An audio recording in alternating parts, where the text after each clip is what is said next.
Welcome to online teaching. We are discussing chapter 11th, Paths to Modernization. This is module 2nd. In this we will discuss about Japan, its political system. Okay. Yesterday we discussed about some of the features related to Japan. Now here we will discuss about the political system that was in the ancient time. Okay. From Japan to Kyoto, a new empire ruled, named as Shogun. These were the members of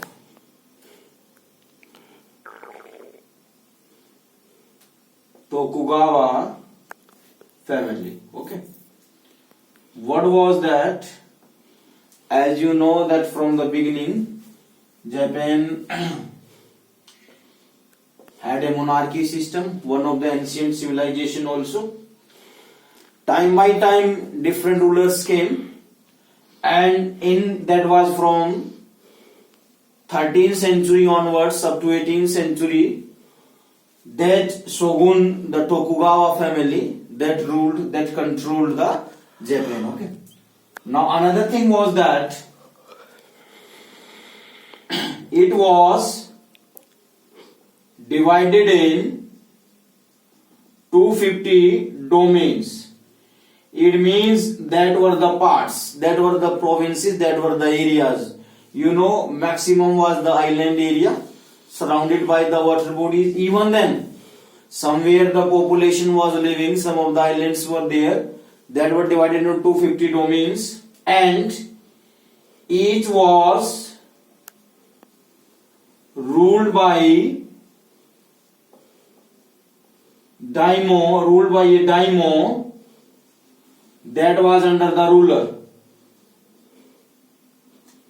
It means that was the person who was responsible for collection of revenue, to maintain peace and order, and to look up the other things.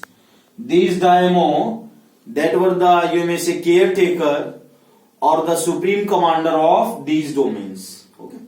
Their authority was to collect the revenue, to and even take care of the things so that any problem may not be there. Okay. What was that? Another thing was there in the 16th century. In the 16th century, there were some of the changes that were samurai. You are aware that in Japan, samurai, the ruler, you may say the warriors. You are also that these are the warriors. These were the brave people. They were even fighters that take care of the, you may say, different provinces. Samurai were given the authority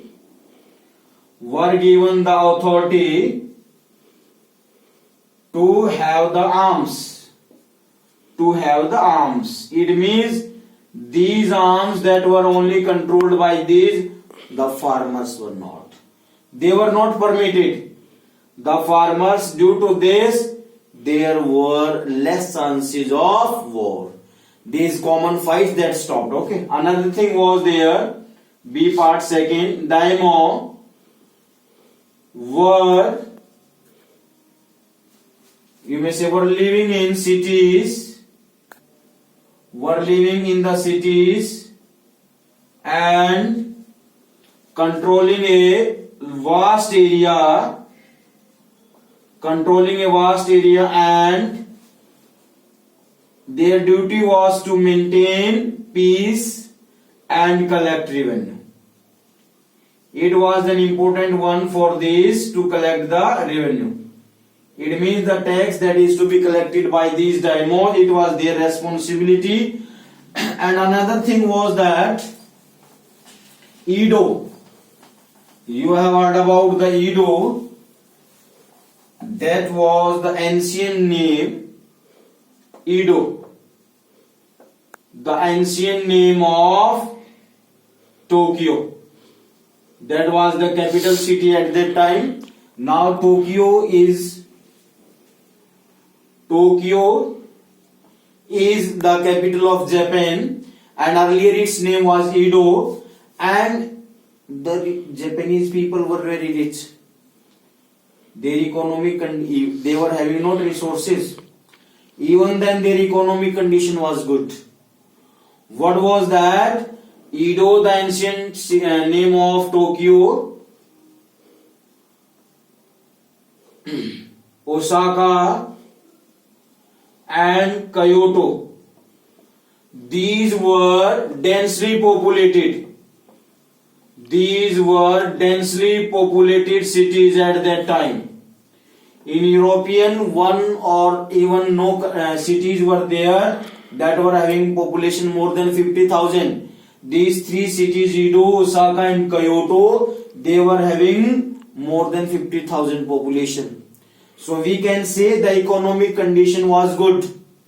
Next thing was, the Japanese people had the craze of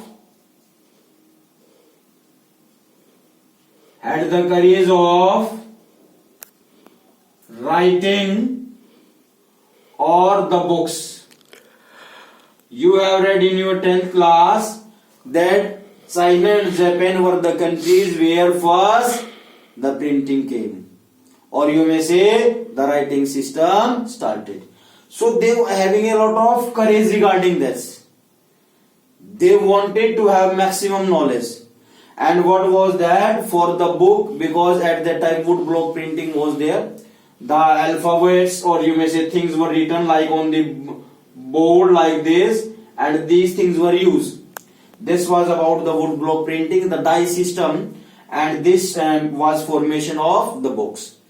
These people, what they were? They were exchanging the noodles with these books, because the people were much cautious about this education. So they wanted to learn.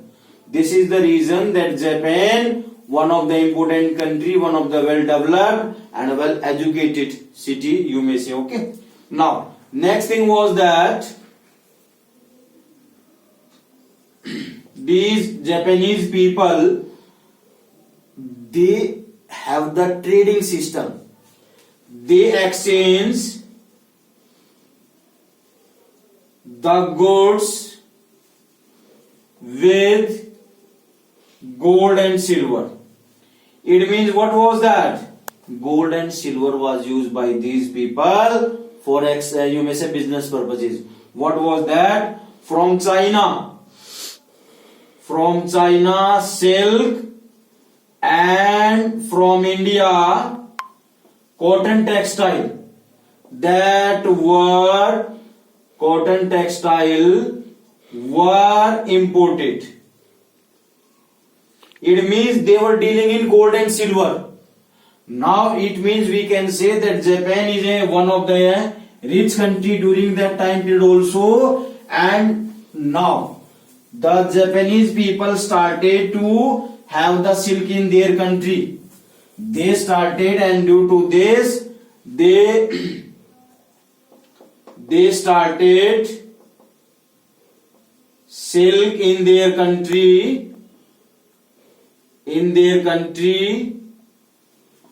to fulfill the needs. As they were, you may say, importing from this China, so they wanted to start it in this, and even they started some of the, you may say, reading silkworm and other mulberry like that was started. And what happened? They also do not want that we should have much influence of Chinese culture. So they started this type of the, you may say, silk, you may say, making and other products also. So we can say that these Japanese people, they started to make them you may say, dependent, so that they are not have to import the goods from other countries.